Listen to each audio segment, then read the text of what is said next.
Hello student, this is Akanksha Sharma. You are watching my YouTube channel. और आज मैं आपके लिए एक प्रॉब्लम लेके आई हूँ जो डेप्रिसिएशन की है। उसको आप डेप्रिसिएशन को किस तरीके से कैलकुलेट करेंगे ये मैं आपको बताऊंगी। ठीक है स्टूडेंट, स्टार्ट करते हैं। ऑन 1 अप्रैल 2023, 1 अप्रैल टू 31 मार्च आपका financial year. Student, A firm bot A machine for ₹40,000 and spent 3,000 on its installation and 2,000 on its carriage. It means एक आपने मशीनरी खरीदी है, 45,000 को आपने मशीनरी थी, 3,000 उसके इंस्टॉलेशन का लगाया, 2,000 उसको लाने के लिए लगाए, कैरेज जो था। ठीक है, तो टोटल कॉस्ट ऑफ मशीन कितनी हो गई? 45, 3 and 2 कितनी हो गई? 50 दिख रहा है आपको? 48 to 50,000। 50,000 की तो मेरे को कॉस्ट ऑफ मशीन दिख गई। ठीक है student, scrap value on the date of purchase, its life was estimated to be 10 years and the scrap value of machine was estimated as rupees 10,000 and the end of 10th year find out amount of depreciation, rate of depreciation and show the machinery account for the 3 year। Question को पढ़ने के बाद पता चल रहा है कि एक मशीन खरीदी, उसमें आपने 3,000 इंस्टॉलेशन के, 2,000 कैरेज के आपने खर्च किए, 45,000 की आपने खरीदी थी। ठीक है, तो ओवरऑल कॉस्ट ऑफ मशीन मेरी 50,000 की हो गई। उस टाइम पे जो आपने खरीदी उसका एस्टिमेट लाइफ है 10 ईयर और स्क्रैप वैल्यू है 10,000 की। ठीक है, 10,000 की उसका स्क्रैप वैल्यू है and of the 10th year की, ऐसा एस्टिमेट किया गया है। तो जब हम एनुअल डेप्रिसिएशन कैलकुलेट करते हैं तो स्टूडेंट एक फॉर्मूला लगाएंगे, annual depreciation equal to cost of machine minus scrap value upon में एस्टिमेट लाइफ ऑफ मशीन। ठीक है, तो अब क्या है, स्क्रैप वैल्यू कितनी दिख रही है मेरे को? 10,000 की,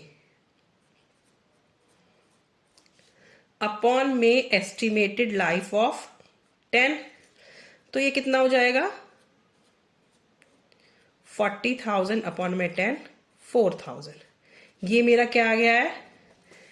ये आ गया मेरा डेप्रिसिएशन का अमाउंट। ठीक है, अब मुझे क्या निकालना है? अमाउंट ऑफ डेप्रिसिएशन मैंने कैलकुलेट कर लिया, cost of machine minus scrap value upon में एस्टिमेट लाइफ ऑफ मशीन के फॉर्मूले से। ठीक है, अब मेरे को अगर रेट ऑफ डेप्रिसिएशन कैलकुलेट करना है तो वो कैसे कैलकुलेट करेंगे? रेट ऑफ डेप्रिसिएशन के लिए फॉर्मूला है अमाउंट ऑफ डेप्रिसिएशन अपॉन में कॉस्ट ऑफ असेट इंटू 100। जैसे कि 4,000 का मेरा ये आया है, इसको यहां पे रख दें। कॉस्ट ऑफ असेट मेरी कितनी थी? 50,000 इंक्लूडिंग ऑल एक्सपेंसेस, जो भी आपने एक्सपेंस उसके अंदर इंक्लूड किए हैं। ठीक है, इंटू 100। अब आप इसको काट देंगे, ये आ जाएगा मेरा 8% कैलकुलेट करने के बाद। ठीक है स्टूडेंट, यहां तक आपको समझ आ गया। एनुअल डेप्रिसिएशन का formula cost of machine minus scrap value estimated life of machine, आपको क्वेश्चन में गिवन है। ठीक है, उसके बाद अगर रेट ऑफ डेप्रिसिएशन कैलकुलेट करना है तो अमाउंट ऑफ डेप्रिसिएशन जो आपने कैलकुलेट करा अपॉन में कॉस्ट ऑफ असेट ये वाला इंटू 100, तो 8% रेट ऑफ डेप्रिसिएशन आ गया। ठीक है, तो ये आपको कैलकुलेट करना है। अब मुझे अगर इसके लिए मशीन अकाउंट बनाना है, मशीन मेरी क्या है? असेट है।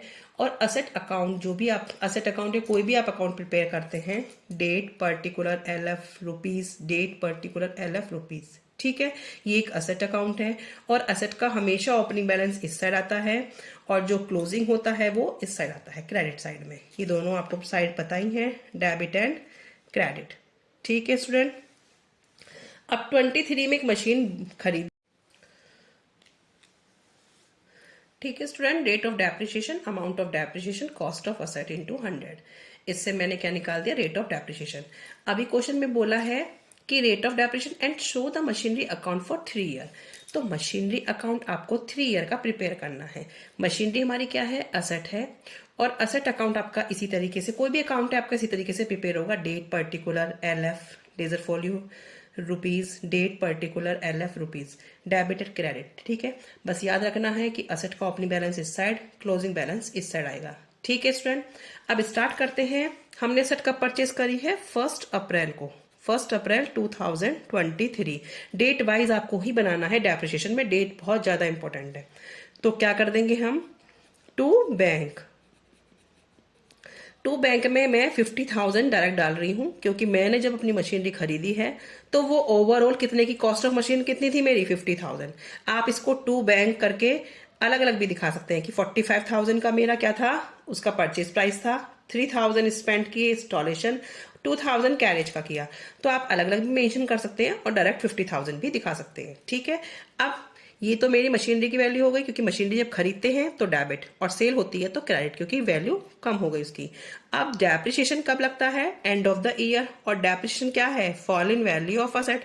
तो मशीनरी की वैल्यू कम कर देगा तो किधर आएगा? Credit side.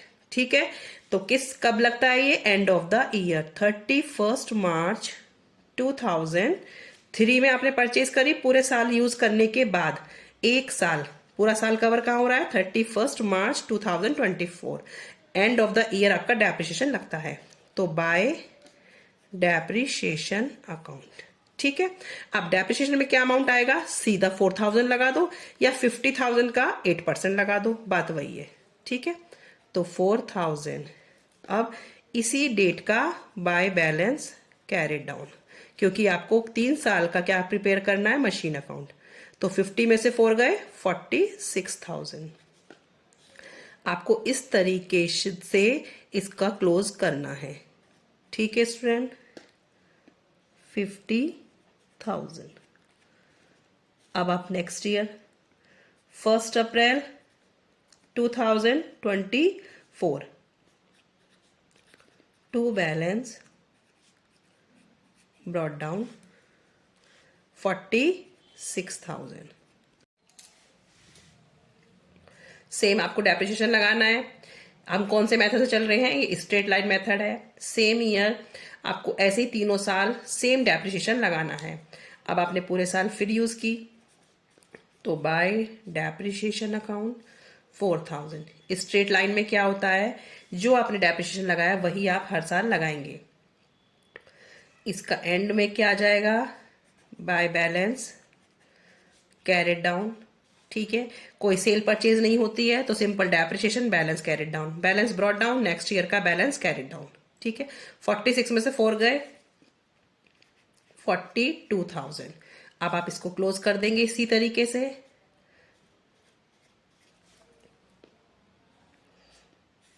$46,000। ठीक है, मशीनरी अकाउंट में क्या कर रही हूं मैं? डेट डाली है जब परचेज करी, एंड ऑफ द ईयर आपने डेप्रिसिएशन लगाया, और एंड का ही 31 मार्च 2024 का बैलेंस बचा मेरे पास 46,000। ये क्लोजिंग ईयर जो क्लोजिंग बैलेंस आया है नेक्स्ट ईयर का, ये ओपनिंग बन जाएगा। ठीक है, ओपनिंग के लिए ब्रॉट डाउन, क्लोजिंग के लिए carried down.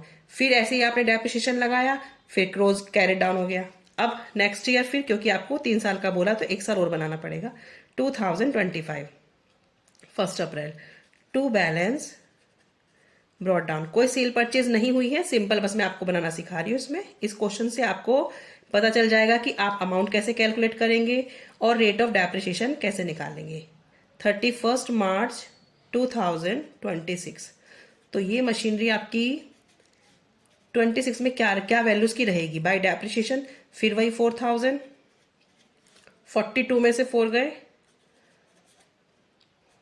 By balance carried down 38,000।